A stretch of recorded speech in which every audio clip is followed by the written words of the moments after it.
നിങ്ങളുടെ ഇഷ്ട പരമ്പരകൾ എക്സ്ക്ലൂസീവായി സൺ നെക്സ്റ്റ് ആപ്പിലൂടെ തികച്ചും ഫ്രീ ആയി ഇപ്പോഴേ ആപ്പ് ഡൗൺലോഡ് ചെയ്യൂ. എന്നാ പിന്നെ താൻ തന്നെ നോക്കിയെടുക്ക്. നോക്ക്. ആ വിൽപത്രം കിട്ടിയ ഞാൻ തന്നെ പോയി അവരെ തിരിച്ചു വിളിച്ച് ഈ കല്യാണം നടത്തി കൊടുക്കാം.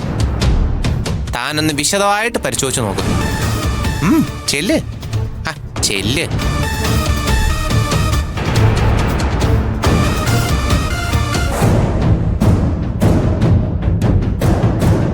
നോക്ക്.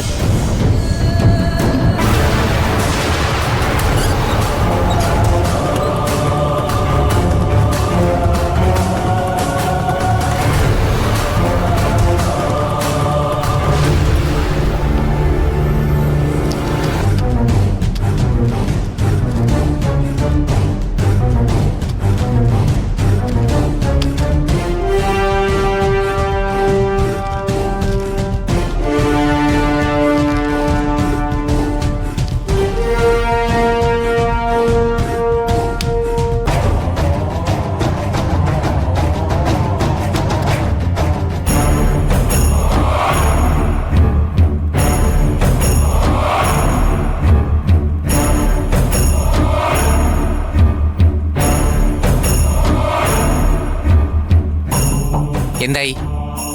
കിട്ടിയില്ലേ?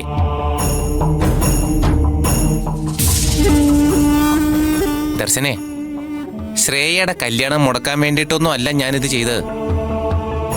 ശ്രേയയ്ക്ക് എത്ര സ്വത്ത് കൊടുത്താലും എനിക്കൊരു പരാതിയില്ല.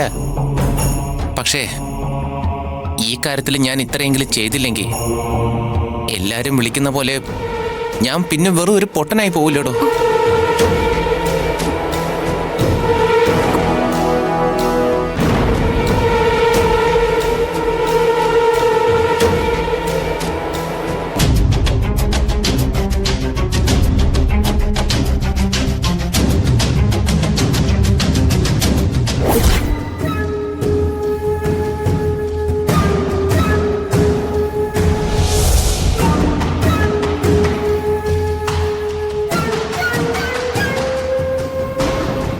ഇതൊരിക്കലും ദർശൻ അറിഞ്ഞ് ചെയ്തതായിരിക്കുമെന്ന് ഞാൻ വിശ്വസിക്കുന്നില്ല.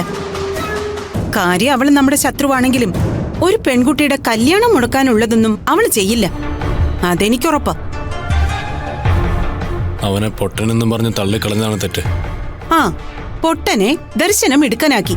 അവൻ കയറി കല ഉടച്ചത് കണ്ടില്ലേ? നമ്മുടെ പ്ലാനിങ്ങിനെ കുറിച്ച് അവർക്ക് എന്തെങ്കിലും ഐഡിയ കിട്ടിയെന്നാണ് എന്റെ സംശയം. ആ, എന്തായാലും ഇതൊരു വല്ലാത്തൊരു പണിയായി പോയി. നമ്മുടെ പ്ലാനിങ് ഒക്കെ വെള്ളത്തിലായി. അതൊന്നും സാരമില്ല. ഒരു കണക്കിന് അത് നന്നായി.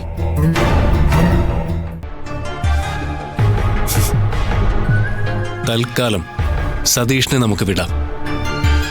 വേറെ ഏതെങ്കിലും പ്രപ്പോസൽ ആലോചിക്കാം. ശ്രേയമോളുടെ ലൈഫിനും അതായിരിക്കും നല്ലത്. അതെന്താ ഇപ്പൊ അങ്ങനെ തോന്നാൻ? അതിന്റെ കാരണമൊക്കെ ഞാൻ പിന്നീട് പറയാം. സതീഷിന്റെ കാര്യത്തിൽ എനിക്ക് ചില അന്വേഷണങ്ങൾ കൂടി നടത്തണമെന്ന് ഇപ്പൊ തോന്നുന്നുണ്ട്. ഇനിയിപ്പൊ എന്ത് ചെയ്യും? ഇനിയാണ് യഥാർത്ഥ കളി.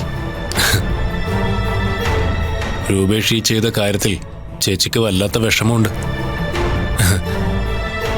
ഈ അവസരം വേണം മുതലെടുക്കാൻ.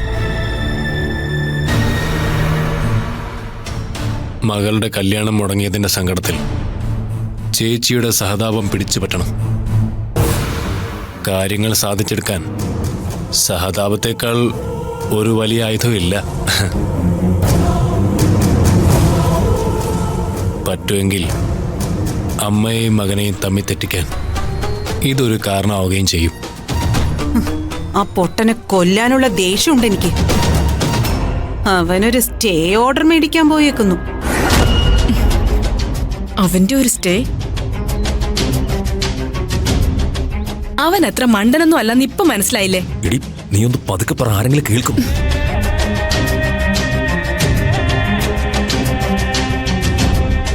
അവന് മണ്ടനായിട്ട് കരുതിയത് നമ്മുടെ തെറ്റാ. പിന്നെ ആശ്വസിക്കാൻ ആകെ ഒരു വകയുള്ളത് ആ കല്യാണം മുടങ്ങിയത് മാത്രമാ. നമുക്ക് കിട്ടാനുള്ള സ്വത്തും കൂടിയാ മുടങ്ങിക്കിടക്കുന്നത്. അത് ഓർമ്മ വേണം.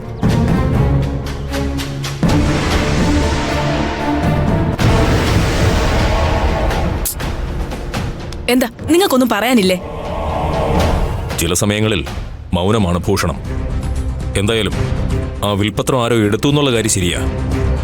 അത് ഉറപ്പായതുകൊണ്ടാണ് അവൻ പോയി സ്റ്റേ വാങ്ങിച്ചത്.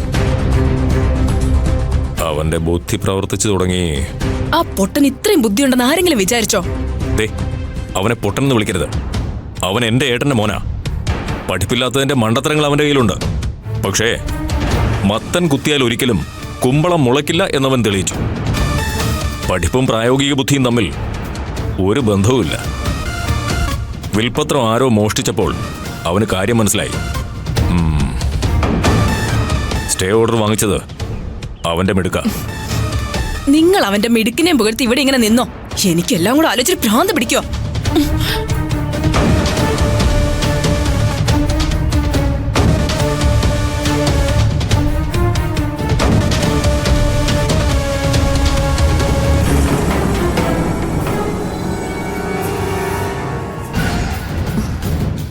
ആ വിൽപത്രം ഇത്ര വേഗത്തിലെടുത്ത് കത്തിച്ച് കളയണ്ടായിരുന്നു അല്ല പവിയേട്ടാ? പവിയേട്ടൻ എന്താ ഈ ആലോചിക്കുന്നേ? സംഭവിച്ചതെല്ലാം നല്ലതിന് തന്നെയാ. കല്യാണം മുടങ്ങിയതിലും സ്വത്ത് കിട്ടാത്തതിലും നമുക്കിപ്പോ കുറച്ച് വിഷമമുണ്ട്, അത് സത്യം. പക്ഷേ ഇതെന്തെങ്കിലും നല്ലതിനു വേണ്ടി തന്നെ ആയിരിക്കും. ഒരുപക്ഷെ നാളെ ഈ സ്വത്തുക്കൾ മുഴുവനും നമ്മുടെ കയ്യിലേക്ക് വരാൻ വേണ്ടിയാണെങ്കിലോ? കൊടുമുടികളെ കൊമ്പ് കുത്തിച്ച് കയറി വന്നവന് മുന്നിലെ ഒരു ചെറിയ മൺകൂന ഒരിക്കലും ഒരു തടസ്സമാവില്ല. അത് കാലം തെളിയിക്കും. നമ്മൾ ആഗ്രഹിച്ചതൊന്നും നമ്മുടെ കയ്യിൽ നിന്ന് നഷ്ടപ്പെടുകയില്ല. ഇതെന്റെ ഉറപ്പാ.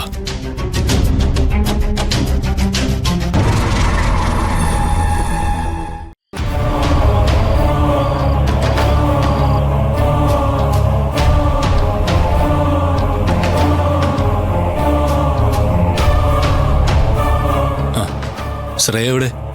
അവള് മുറിയിലുണ്ട്. നീ അവളുടെ അടുത്തേക്കൊന്നും ചെല്ല്. അവക്ക് കുഴപ്പമൊന്നുമില്ല. കാര്യങ്ങളൊക്കെ മനസ്സിലാക്കാൻ അവക്കറിയാം. അവള് നമ്മുടെ മോളല്ലേ. എത്രയായാലും അവൾക്ക് വിഷമമുണ്ടാവില്ലേ? ഇതുപോലെ പരസ്യമായ ഒരു കല്യാണാലോചന മുടങ്ങുന്നത് ഏത് പെണ്ണിനെ സഹിക്കാൻ പറ്റുന്നേ?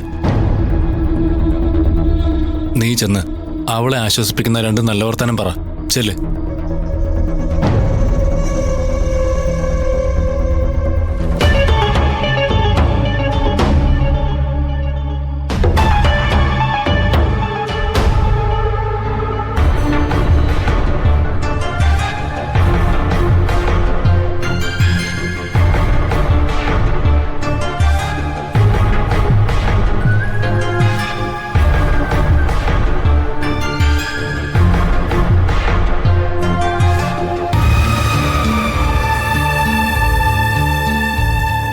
നിങ്ങളോട് എന്ത് സമാധാനമാണ് പറയേണ്ടതെന്ന് എനിക്കറിയില്ല.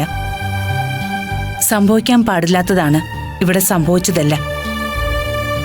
രൂപേഷ് ഇങ്ങനൊരു കാര്യം ചെയ്യുമെന്ന് ഞാൻ സ്വപ്നത്തിൽ പോലും കരുതിയതല്ല. ഇനിയിപ്പോ ഇതൊക്കെ പറഞ്ഞിട്ട് എന്തിനാ ചേച്ചി? എന്റെ മോളുടെ ഭാവി പോയില്ലേ? ഇത്രയും നേരമായിട്ടും ഞാൻ അവളുടെ അടുത്തേക്കൊന്നും പോയിട്ടില്ല. അവളുടെ മുഖത്തേക്കൊന്നും നോക്കാനുള്ള ശക്തിയില്ല എനിക്ക്. ഞാൻ അവളോട് എന്ത് പറയും? ഇനിയിപ്പൊ പറയാനൊന്നുമില്ല. എല്ലാവരും കൂടി ചേർന്ന് നമ്മുടെ മോളുടെ ജീവിതം നശിപ്പിച്ചു. എന്റെ ദൈവമേ, ഞാനിതെങ്ങനെ സഹിക്കും? പവിയേട്ട, നമ്മൾ കണ്ടുപിടിച്ച പയ്യനും വീട്ടുകാരും തെറ്റിപ്പോയെന്നാ എനിക്ക് തോന്നുന്നത്. രൂപേഷ് സ്റ്റേ ഉത്തരവ് വാങ്ങിച്ചാലും കൊടുക്കാനുള്ളതൊക്കെ കൊടുത്ത് നമ്മൾ അവളെ വിവാഹം കഴിച്ച് അയക്കുമായിരുന്നു. പക്ഷേ പൊന്നിന്റെയും പണത്തിന്റെയും കണക്ക് പറയുന്ന ഒരു കുടുംബത്തിലേക്ക് അവളെ നമ്മൾ എങ്ങനെ കല്യാണം കഴിപ്പിച്ചു വിടും? നാളെ അവളുടെ സുരക്ഷിതത്വം എന്തായിരിക്കും? പൊന്നിന്റെയും പണത്തിന്റെയും കണക്കൊന്നും ഞാൻ നോക്കിയിട്ടില്ല ചേച്ചി. വലിയ സമ്പത്തൊന്നും മോഹിച്ചിട്ടുമില്ല. എന്റെ മോൾക്കൊരു നല്ല ജീവിതം, അത് മാത്രമേ ഞാൻ സ്വപ്നം കണ്ടിട്ടുള്ളൂ.